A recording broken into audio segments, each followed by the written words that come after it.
Alright guys, so in this tutorial I'm gonna show you the best ways on how you can fix sign-in needed in Forza Horizon 5 PS5 fix.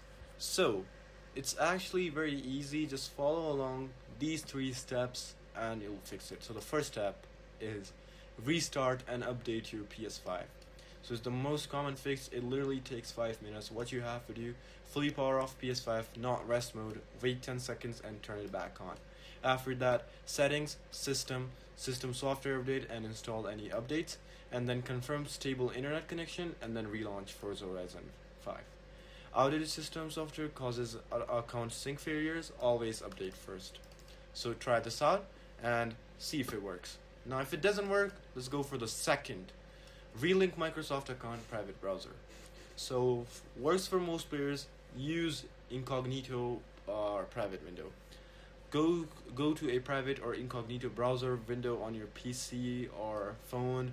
Go to xbox.com, sign in with your Microsoft account, go to Forza Horizon account linking page and link your account to PSN and try on a different device or mobile data. If it's still not working, disable VPN before linking. Alright, now if it doesn't work, this is the last step and it literally works for everyone.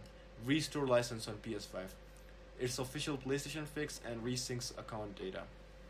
Go to PS5 settings, user and accounts, scroll to other, tap restore licenses, hit restore, wait for completion, 1 to 2 minutes it takes, and then restart PS5 and then relaunch Forza Horizon 5.